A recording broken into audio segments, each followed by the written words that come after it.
여러분, 이번 주를 사시면서 기억에 남는 일이 있으십니까? 그 기억을 떠올리시면 어떠한 마음이 드십니까? 웃음이 나십니까? 아니면 속에 천불이 나십니까? 천불 나는 분이 많은 것 같아요. 우리가 어떤 일들을 이렇게 기억한다라고 했을 때 사실은 이제 어떤 팩트를 기억하면 되는데, 왜 우리는 어떤 일을 떠올릴 때 감정이 드러날까요? 뭔가 생각이 나면 그 안에 우리의 감정이 같이 섞이게 됩니다. 그래서 그 이유가 뭘까? 제가 기억이라는 단어를 영어로 보니까, 영어로 이제 remember라는 단어더라고요. 그 단어들을 이렇게 쭉 어떻게 조합이 됐나 어원을 찾아보니, 이게 다시 그 안에는 마음, 감정을 초대한다라는 뜻이 있습니다. 그러니까 기억이라는 것은 단순히 어떤 사실에 대한 내용이 아니라 나의 마음과 나의 감정을 떠올리게 되는 것입니다. 그러다 보니까 기억이라고 하는 때 어떤 사실을 기억하지만 사실 그 안에 내 감정이 들어가다 보니 왜곡된 기억이 있을 때가 의외로 많습니다. 시간이 지나고 보면 그 기억 속에 남아있는 감정 때문에 사실마저도 왜곡되는 경우들이 많이 있게 됩니다. 그렇기 때문에 신앙생활은, 제가 오늘 제목처럼 신앙생활은 기억하는 것입니다 라고 한 이유가 거기에 있습니다. 저와 여러분들이 신앙생활을 잘하기 위해서는 기억을 잘해야 한다는 것이죠. 건강한 기억들과 우리의 모든 기억들이 하나님 앞에 제대로 올려질 때, 그때 우리는 비로소 올바로 또 건강한 신앙생활을 한다라는 것입니다. 창세기 3장 말씀해 보시면 아담과 하와가 선악과를 따먹은 사건이 나옵니다. 이 사건은 너무나 유명한 죄의 처음 역사를 기록한 성경이라고 할 수 있습니다. 그런데 선악과를 따먹은 사실 그 이면에는 우리가 또 간과하지 말아야 될 것이 하나가 있습니다. 그것은 바로 아담과 하와가 하나님의 축복과 그 심판에 대한 기억의 왜곡이 있다라는 것입니다. 하나님께서는 창세기 2장 16절 17절에 이렇게 말씀을 하셨습니다. 여호와 하나님이 그 사람에게 명하여 이르시되 동산 각종 나무의 열매는 내가 임의로 먹되 선악을 알게 하는 나무의 열매는 먹지 말라. 내가 먹는 날에는 반드시 죽으리라 하시니라. 3장으로 넘어와서 뱀이 이렇게 아담과 하와에게 묻죠. 뭐라고 물었습니까? 하나님이 참으로 너희에게 동산 모든 나무의 열매를 먹지 말라 하시더냐? 그때 이 하와의 대답을 여러분들 잘 주목해 보시기를 바랍니다. 이렇게 대답했습니다. 여자가 뱀에게 말하되 동산 나무의 열매를 우리가 먹을 수 있으나 동산 중앙에 있는 나무의 열매는 하나님의 말씀에 너희는 먹지도 말고 만지지도 말라. 너희가 죽을까 하노라 하셨느니라. 하나님은 분명히 동산 나무의 열매를 네 마음대로 임의로 먹을 수 있다라고 말씀을 하셨어요. 그런데 하와는 어떻게 기억의 왜곡을 떠올리고 있습니까? 우리가 먹을 수 있으나로 바꿨다는 거예요. 그리고 선악과 나무를 먹으면 반드시 죽는다라고 했습니다. 그런데 하와는 뭐라고 얘기했습니까? 너희는 먹지도 말고 만지지도 말라라고 했습니다. 하나님은 절대로 만지지 말란 말을 하지 않으셨습니다. 그리고 반드시 죽는다고 하셨지 너희가 죽을까 하노라, 즉 죽을 수 있다라고 말하지도 않았어요. 그러니까 하나님이 하신 말씀을 이 아담과 하와가 기억의 왜곡과 기억의 상실 속에서 뱀이 그거를 딱 얘기하죠. 아니다. 너는 먹어도 된다. 오히려 하나님과 같이 될 거야 라고 이야기하면서 바로 그때부터 아담과 하와에게 죄가 시작됐다라는 것입니다. 그래서 죄의 역사는 선악과의 역사이기도 하지만 우리의 인간의 기억 속에 들어있는 기억의 왜곡과 상실의 역사 속에 있다라는 것입니다. 그래서 우리는 하나님의 말씀 가운데 잘 기억하는 것이 상당히 중요합니다. 하나님께서는 출애굽한 백성들을 향하여서 출애굽을 기념하라 라고 말씀하셨을 때도 사람이 너무나 빨리 쉽게 잊을 수 있으니 그것을 어떻게 하라고 했습니까? 내 손목에 기호로 삼고 내 이마에 표를 삼으라 라고 말씀을 했습니다. 그래서 지금도 6월절이 되면 이스라엘 백성들은 사진 하나 보여주실까요? 저 사진에 나오는 것처럼 저 머리에 네모난 게 보이십니까? 저것이 그 이마의 표입니다. 저 안에 말씀과, 그리고 지금 손이 잘 보이지 않으시겠지만 손가락에 이렇게 테이프로 감겨져 있습니다. 이것은 바로 내 손목의 기호를 삼으라고 하는 겁니다. 그래서 저 안에는 하나님의 말씀을 기억하고자 하는 그러한 유대인들의 노력이 2000년, 3000년 출애굽할 때부터 지금까지 계속해서 내려져 오고 있는 것입니다. 그만큼 하나님은 인간의 기억이 하나님의 말씀에 대한 약속과 축복이 왜곡되지 않기를 원하고 있습니다. 그래서 저와 여러분들이 하나님의 약속을 잘 기억하는 것, 그리고 그 마음들을 잘 기억하는 것이 우리가 하나님의 축복을 받는 열쇠다라는 것입니다. 오늘 이 말씀을 통해서, 그리고 성경이 말씀하시는 전체의 약속을 통해서 오늘 우리가 어떤 것을 기억해야 하는지, 어떤 기억들이 하나님께서 원하시고 그 기억 속에 하나님은 우리를 어떻게 만들어 가시는지를 함께 은혜를 나눴으면 좋겠습니다. 첫 번째는 하나님의 은혜를 우리가 기억해야 합니다.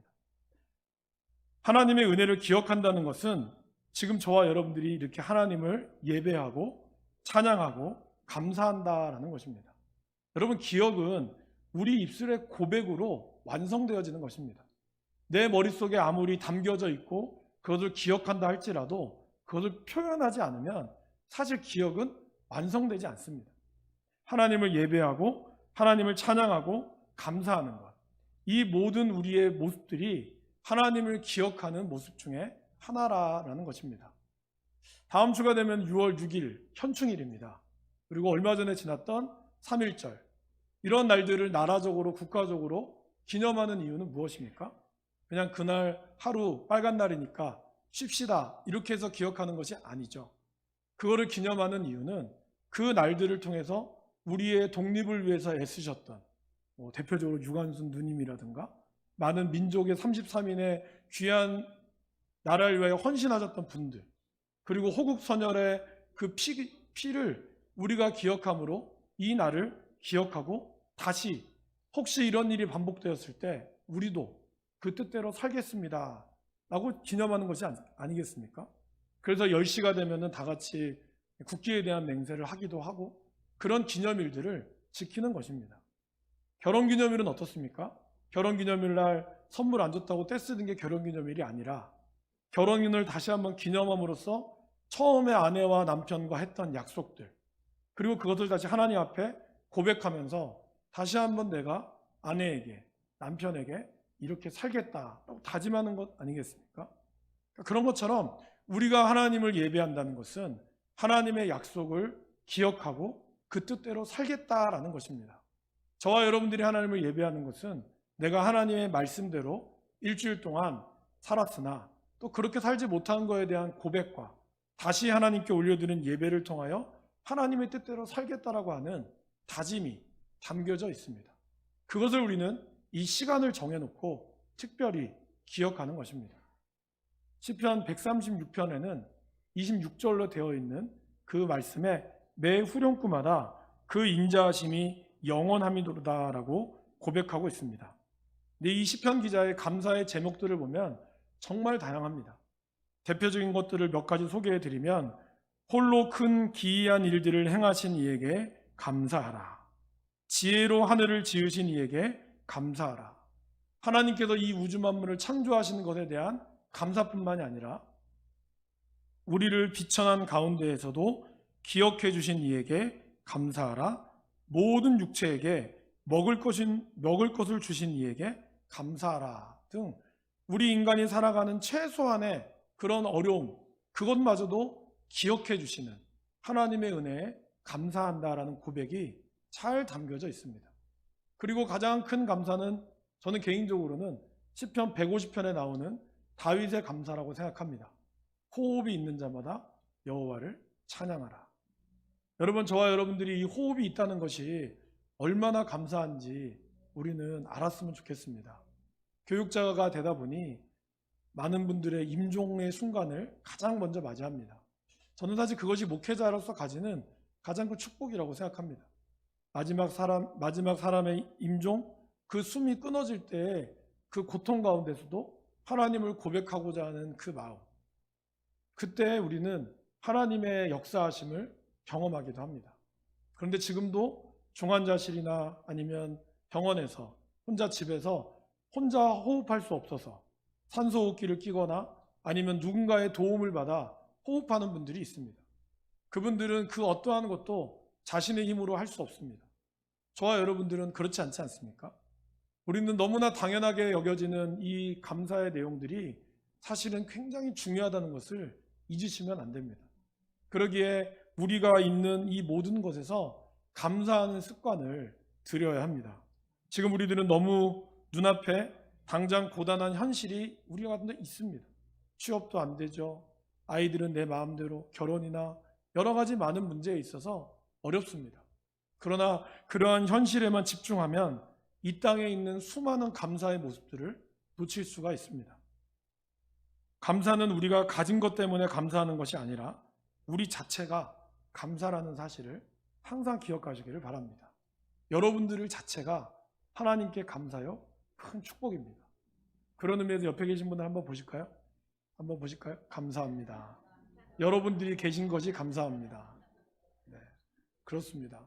여러분들이 이곳에 계신 것, 여러분들이 이곳에서 호흡하는 것, 그것 자체가 굉장한 감사라는 것을 잊지 마시고 그것을 항상 기억해서 여러분들의 주변의 분들에게 함께 나누시기를 바랍니다. 우리가 지금 가지고 있는 것에 감사할 줄 안다면 우리는 앞으로 감사하게 될 일도 더 많아지게 될 것입니다. 그 감사의 기억들, 그 은혜의 기억들을 아주 작은 것이랄지라도 여러분들이 회복한다면 아마 우리들의 기억은 더 풍성한 은혜들로 가득 차게 될 것입니다. 두 번째는 나의 죄를 기억해야 합니다. 오늘 느헤미야 9장에서는 기도의 내용입니다.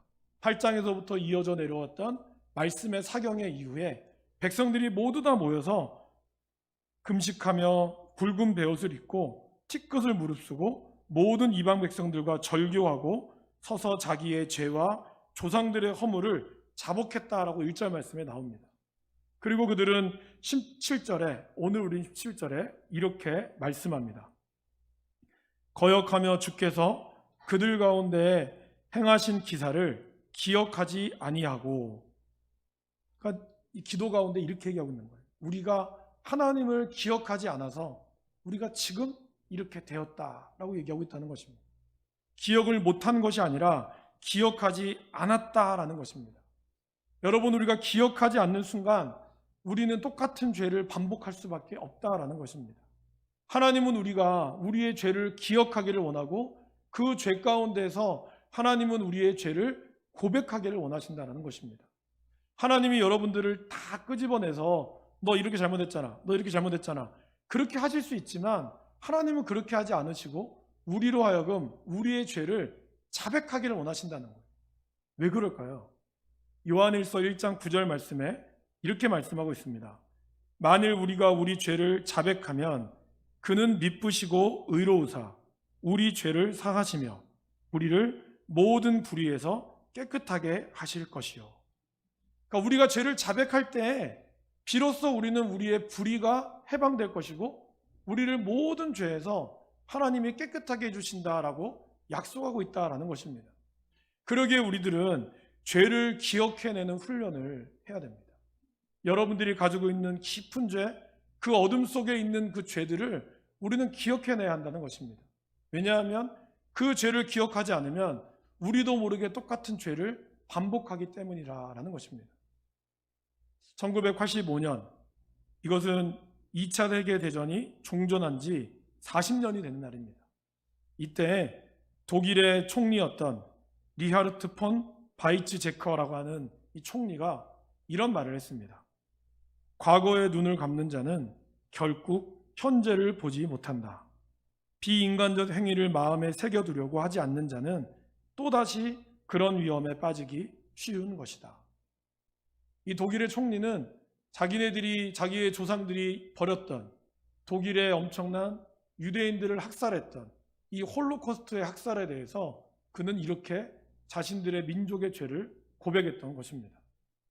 고백으로 그친 것이 아니라 독일의 수도인 베를린에는, 그 베를린 한복판에는 홀로코스트 메모리얼 공원이 있습니다. 말이 좋아 공원이지 무덤입니다. 그리고 미국에 있는 워싱턴 DC에도, 그 미국의 수도에도 이 홀로코스트 무덤이 있습니다. 사실 우리는 이러한 무덤을 혐오 시설로 이야기하지만, 왜 독일은 가장 나라의 한가운데 수도에, 왜 미국의 수도인 그곳에 홀로코스트를 기념하는 공원을 세웠을까요?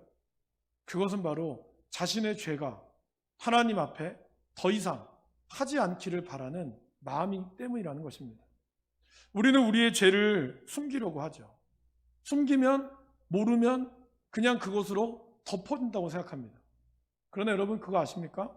우리의 죄가 덮어질수록, 우리의 상처가 감춰질수록 그 상처와 그 죄는 우리의 인생을, 우리의 성품을 더욱더 아프게 만들고, 그것으로 인하여 우리는 우리의 모습이 드러나게 된다는 것입니다. 선악과를 따먹은 아담과 하와는 기억의 왜곡과 상실 가운데 있었지만, 그가 하나님으로부터 에덴 동산을 쫓겨나게 된 결정적인 이유는 무엇일까요? 바로 자신의 죄를 인정하지 않았기 때문입니다. 선악과를 따먹은 이후에 어떻게 되었습니까? 그 죄를 숨기려고 그들은 무화과 나무 잎으로 자신의 은밀한 곳을 가르고 하나님의 낯을 피하여 숨었다라고 얘기하고 있습니다. 하나님은 그 숨은 그들을 향하여 찾으셨고, 찾은 그들은 그때부터 어떻게 했습니까? 변명하기에 급급했다라는 것입니다. 그래서 뼈 중에 뼈이요 살 중에 살이었다라고 고백했던 자신의 아내인 하와를 하나님 당신이 나에게 준 그 여자라고 2인칭이 아닌 3인칭으로 바꿨다는 거예요. 그리고 하와 또한 내가 아닌 뱀이 나에게 먹였다고 이야기하고 있다는 것입니다. 결국 그 죄는, 기억에 대한 죄, 인정하지 않고 변명했던 그 죄는 결국에는 죄의 꼬리를 물어 그들은 에덴 동산에 퇴출되는 그러한 비극을 맞이했다라는 것입니다. 하나님은 왜 우리의 죄를 기억하게끔 하실까요? 왜 우리는 기억하고 싶지 않은 죄를 기억해야 될까요? 그것이 진짜로 우리가 치유될 수 있는 유일한 길이기 때문입니다. 오늘 이 세 번째와도 연관되어 있지만, 우리는 우리의 죄뿐만 아니라 우리의 상처도 기억해야 됩니다.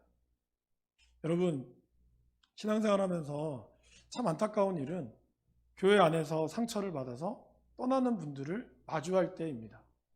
교회 다니면서 상처받고 싶은 사람이 어디 있습니까? 또 상처를 주고 싶은 사람이 어디 있겠습니까? 다 하나님 나라를 위해서 잘해보자고 각자의 생각들과 각자의 모습을, 내가 생각하는 은혜의 모습들을 표현하다 보니 그것이 누군가에게 상처가 되고 아픔이 될 때가 많습니다. 그래서 그 상처를 드러내지 않으려고 우리들은 때로는 외면하고 회피하고 간다는 것입니다. 저와 여러분들이 지금까지 살아오면서 왔던 이 모든 성품이나 모든 인격들은요, 보여지는 것만으로 다 되어진 것이 아닙니다. 사실은 그것이 우리의 인생의 모습 가운데 쌓이고 쌓여서 이루어졌다라는 것입니다. 어느 심리학자가 그런 얘기를 했습니다. 사람은 원래 근본적으로 부정적이거나 그리고 그런 어떤 불평하는 것은 사람의 성품이 태어날 때부터 나지 않았습니다 라고 유명한 심리학자가 이야기를 했습니다. 그러니까 원래 사람은 태어날 때부터 부정적이지 않다라는 거예요. 여러분, 아이가 태어나면서 물론 울긴 하지만 그 아이가 자라면서 그 얼굴에 근심이 있는 경우를 보셨습니까? 아마 많이 못 보셨을 겁니다. 그 아이가 근심이 있다는 것은 분명히 문제가 있다는 거예요. 마찬가지로 원래 우리는 하나님 앞에 축복받으며 모두 다 하나님의 은혜 가운데 자라기로 그렇게 축복받는 존재였다는 겁니다. 그런데 우리 마음에 있는 상처들이, 해결되지 않은 죄악의 문제들이 덮어두면서 나도 모르게 어떤 일에 대해서, 특별히 어떤 사건에 대해서 까칠하게 반응을 한다거나 아니면 지나치게 부정적으로 반응할 때가 있다라는 것입니다. 그것은 왜 그럴까요? 우리의 상처를 기억하고 싶지 않는 내 내면의 싸움이 나의 성품으로 나타나기 때문이다라는 것입니다. 우리는 그런 상처들이 쌓이고 회피하게 됐을 때 그것을 무엇이라고 얘기합니까? 트라우마라고 얘기하기도 합니다. 그런 상처들을 우리는 회피하고, 그래서 정말 가만히 있다가도 누군가를 만나면 심장이 벌렁벌렁 한다거나, 아니면 아무 일도 없다가도 갑자기 어떤 장소가 가게 되면 그 사람이 안색이 변한다거나 마음이 변한다거나 어떠한 단어에 특별히 상처를 받는 경우들이 있다라는 것입니다. 그것은 나는 상처가 없고 나는 뒤끝이 없는 사람이야 라고 이야기하지만, 사실 그 내면에는 우리도 알지 못하는, 이제는 더 이상 기억할 수 없는 그것들을 우리가 꾹꾹 숨기고 있기 때문이다라는 것입니다. 여러분, 그걸 어떻게 해야 될까요? 죄송하지만 끄집어내야 됩니다. 나의 죄에 대해서 나의 죄를 기억해내야 되고 그것을 끄집어내야 됩니다. 그것을 하나님 앞에 가지고 나와야 합니다. 그리고 하나님이 주시는 그 담대함으로 누군가에게 잘못을 했다면 그것을 용서를 구하고 사과할 수 있어야 합니다. 당장은 그것 때문에 관계가 틀어질지라도 오히려 그것이 진정으로 회복의 길이 되기 때문입니다. 독일은 그렇게 했어요. 그렇기 때문에 그 나치의 아주 전범이었지만 그 모든 것에 대한 책임을 회피하지 않았기 때문에 지금 독일은 유럽에서 가장 강한 나라가 되었습니다. 그럼 일본은 어떻죠, 여러분? 일본은 자신의 죄를 회개하지 않습니다. 그것이 가장 안타까운 겁니다. 돈으로, 자신의 경제력으로 우리의 위안부의 우리의 부모님들을 다 마치 잘못이 없는 것처럼 이야기하고 있다는 것입니다. 이러한 죄들이 회피되어진다고, 숨겨진다고 해결되지 않습니다. 여러분, 우리는 이러한 것들을 드러내야 되고 이런 것들이 하나님 앞으로 나올 수 있도록 해야 한다라는 것입니다. 저는 이 상처에 대한 이야기가 생각날 때마다 베드로가 떠오릅니다. 베드로는 참 굉장히 말이 앞서잖아요. 저하고 좀 비슷한 것 같아요. 이게 참 위험한 건데, 예수님께서 그 마지막 최후의 만찬에 그렇게 얘기하지 않습니까? 다 너희들이 나를 버릴 것이다. 그러나 내가 먼저 부활해서 갈릴리로 갈 것이다. 그때 베드로가 뭐라고 그러죠? 주님, 다른 사람이 다 나를 버릴지라도 나는 절대로 주님을 버리지 않겠습니다 라는 말을 했습니다. 그때 예수님이 네가 그렇게 얘기하지만 3번 나를 부인할 거야 라는 말을 해요. 그때 베드로가 아니라, 내가 그러면 아마 성경에 나오지 않지만 내 손에 내가 장을 지지겠다고 아마 그렇게 했을 것 같습니다. 그런데 정말 베드로가 예수님을 부인했죠. 그것도 3번이나. 거기까지는 좋아요, 그죠? 그런데 이제 다시 이 갈릴리 바다로 갔을 때 예수님이 베드로를 찾아옵니다. 그때 여러분, 예수님이 베드로에게 한 첫 번째 말이 뭔지 아십니까? 베드로가 한 말을 그대로 인용했습니다. 내가 이 모든 사람들보다도 나를 더 사랑하느냐? 그 말을 하셨어요. 베드로가 어떤 마음이 들었을까요? 내가 했던 그 말을 그대로 예수님이 하셨을 때 마음이 얼마나 부끄러웠겠습니까? 근데 예수님은 그거를 몇 번 얘기하셨죠? 3번이나 하셨어요. 똑같이. 너무 잔인하게. 아마 속으로는 저 사람이 너무하시다. 한 번만 얘기하면 될걸. 그래서 3번째 땐 그렇게 나오죠. 베드로가 매우 근심하여 이르되. 그러니까 베드로는 그 마음에 그런 상처들이 있었던 것 같아요. 그것이 자기 잘못이었겠지만. 그런데 하나님은 그 상처를 드러내게 하셨습니다. 왜 그럴까요, 여러분? 사단은 우리의 상처에 소금을 뿌리는 존재입니다. 더 아프게 하고 더 쓰라리게 하고 더 그 상처 가운데 고통을 줘서 궁극적으로 하나님을 떠나게 만드는 것이 바로 사탄의 역할입니다. 그러나 우리 주님은 저와 여러분들의 상처를 들춰내서 어떻게 할까요? 하나님의 일들로 사용하도록 만드신다는 거예요. 우리는 이 세상에 받은 상처가 트라우마로 존재하지만, 그리고 그 트라우마를 위해서 우리는 그것 때문에 많이 애쓰고 회피하지만, 그 모든 상처들이 주님 앞에 나오면 어떻게 될까요? 그 상처는 스티그마, 예수님의 흔적으로 바뀌게 된다는 것입니다. 수많은 사람들이 많은 상처들 가운데 있었지만 그 상처를 주님이 만져줬을 때 그 상처는 자기에게 상처가 되는 것이 아니라 예수님의 복음을 증거하는 흔적으로 바뀌게 되었다라는 것입니다. 사도 바울은 대머리기도 했고 그 말은 간질에 그의 인생은 고통 가운데 있었습니다. 그래서 그거를 떠나게 해달라고 3번이나 간절히 기도했지만 하나님은 그 기도를 들어주지 않았습니다. 오히려 그것으로 인하여 사도 바울은 뭐라고 이야기했습니까? 오히려 내가 약할 때 하나님은 약한 나를 들어서 강하게 사용하신다.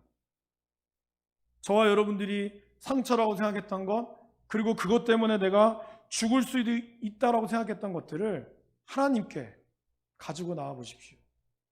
하나님은 그 모든 것들을 받아서 여러분들을 향한 하나님의 사랑의 흔적으로 변화시키실 것입니다. 그것이 우리가 하나님 앞에 나아가고 하나님이 우리의 기억을 찾기를 원하시는 근본적인 이유라는 것입니다. 하나님은 우리의 모든 감정과 생각들을 기억하게 하셔서 하나님을 찬송하고 감사하고 은혜를 나누기를 원하시지만 그것만이 아닙니다. 교회 안에서 우리가 좋고 행복한 것만 있는 것이 아니라 하나님은 때로는 우리의 죄와 아픔과 상처와 같은 때로는 기억하기 싫은 기억도 하나님께 가지고 나오게 하기를 원하십니다. 왜냐하면 그 모든 것들이 다 하나님께서 만드신 것이기 때문입니다. 인간은 스스로가 자기의 죄를 감추고 자기의 상처를 극복할 수 있다고 착각합니다. 그러나 여러분, 아담과 하와의 죄로 인해서 우리 모든 것들이 왜곡되어졌고 우리는 그 어떠한 것도 인간 스스로 회복할 수 있는 능력이 사라져 버렸습니다. 우리는 십자가 앞에서만이 이런 모든 것들을 회복할 수 있습니다. 그래서 로마서 8장에서는 하나님을 사랑하는 자, 곧 그 뜻대로 부르심을 입은 자들에게는 모든 것이 합력하여 선을 이룬다라고 얘기하고 있습니다. 여기서 모든 것은 저와 여러분들이 가지고 있는 모든 인간적 감정, 때로는 슬픔과 아픔의 모든 감정을 이야기하는 것입니다. 그 감정이 주님의 은혜 아래 들어갔을 때 하나님은 합력하여 선을 이루신다라고 약속하고 있다는 것입니다. 우리가 기도하는 중에 하나님 미처 기억하지 못하는 죄도 용서하여 주옵소서라고 기도하시죠? 그렇게 기도하시면 안 돼요. 왜 여러분들의 잘못을 기억하지 못한다는 것으로 외면하며 하나님의 인도하심을 구합니까? 아닙니다, 여러분. 우리는 우리가 기억하지 못한 죄를 기억나게 해달라고 기도해야 됩니다. 그리고 그 기억 속에 주님 앞에 나의 죄를 자백하고 하나님의 온전한 치료를 받아야 한다는 것입니다. 마치 나는 몰라서 내가 죄질러 졌기 때문에 하나님 용서해 주셔야 됩니다가 아니라 그 죄가 기억이 나야 돼요. 그리고 기억 속에서 하나님이 나를 만지시는 것을 경험해야 한다는 것입니다. 여러분, 의사한테 가서 내가 뭐가 아픈지 맞춰보세요 이런 분 있어요? 그럼 의사가 그럴걸요? 미친 거 아니야? 여러분, 의사에게 갈 때는 물론 내가 원인을 모를 수 있지만 그래도 증상이 어디가 아픈지를 솔직히 고백해야 됩니다. 때로는 나의 은밀한 부분도 의사에게는 보여줘야 돼요. 그래야 의사가 고치죠. 마찬가지로 하나님 앞에 나도 모르는 것들을 하나님 고쳐주세요. 맞는 말 같지만 그거는 나의 죄에 대한 회피입니다. 하나님은 그 회피를 원치 않습니다.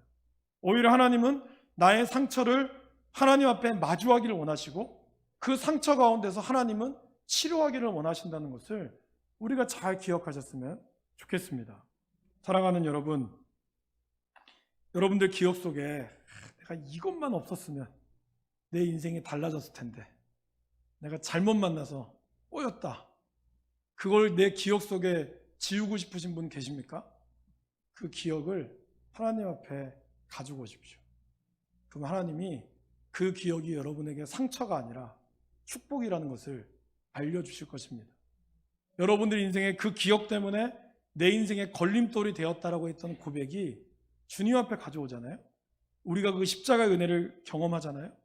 그러면 그 십자가는 여러분들의 상처가 걸림돌이 아니라 디딤돌로 변화되게 만들어 주실 것입니다.